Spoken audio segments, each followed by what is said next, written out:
aging process which causes cancerous tumours.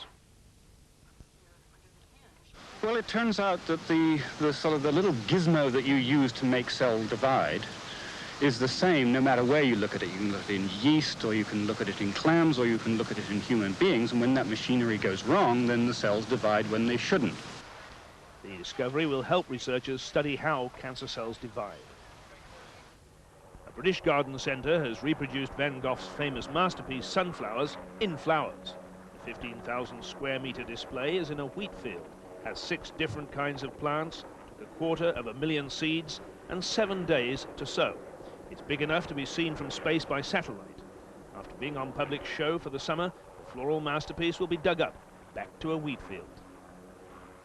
A look at some world financial news now, and this weekend we'll see the completion of the transport back to Kuwait of gold bars looted by Iraq during the Gulf War. No value has been put on the more than 3,000 bars, but they're conservatively estimated to be worth millions of dollars. Iraq is also scheduled to send diamonds, art treasures, and 63 tons of coins and paper currency along with the gold.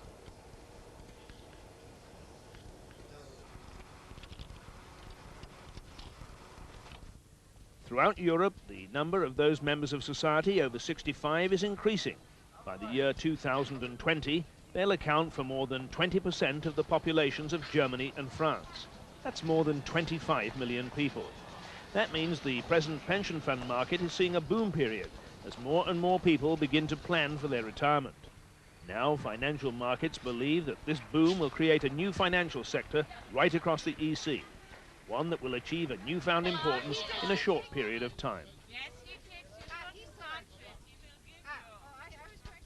Turning to activity on major world stock markets, and London stayed buoyant, closing 8 points up, another record high. Frankfurt was unaffected by a rise in German interest rates, closing 4 points higher, while New York surged ahead at mid-session when it had gained 9 points. Scandal kept Tokyo depressed, the Nikkei losing 375 points on the day. Now for a look at the sports headlines. Tennis, and a shock victory for Britain's unranked Jo Dury in the Virginia Slims tourney in Los Angeles. She knocked out 4th seed American Zina Garrison. Cycling's Frans Maassen, a homegrown favourite, won the 3rd stage of the Tour of Holland.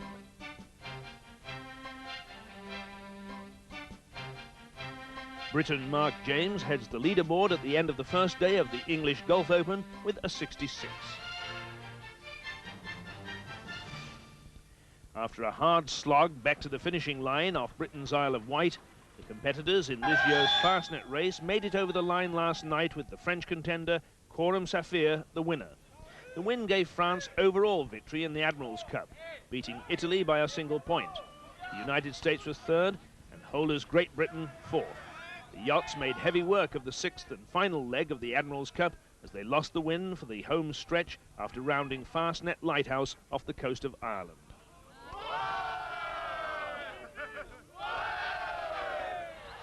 Nigeria has won both the Boys and Girls Commonwealth Youth Handball Championships being held in Delhi. A packed crowd watched the Nigerians outclass their Indian opponents in the final with a solid defence that took the game into its 15th minute before India scored. The girls had a tougher fight against India. At one point in the match, they were down 3-2, but they fought back to win comfortably. And finally, we reported on Super Channel News that Cuba's President Fidel Castro had ignored his own dictate and showed no signs of retiring at 65, although Cuban law demanded it. In fact, the last bastion of communism has now made great play of his birthday. United States athletes competing at the Pan American Games in Havana serenaded the president with a rendition of Happy Birthday. The government is less enthusiastic. The US still has trade embargoes against Cuba. The main story again, rescuers are fighting against time to try and save 6 crew members of a pipe-laying ship who were trapped in a diving chamber after Typhoon Fred sank the mother vessel. 12 bodies have been recovered so far, and 162 crew members saved from the 195 members of the ship's complement. Heavy seas off Hong Kong are hampering the search.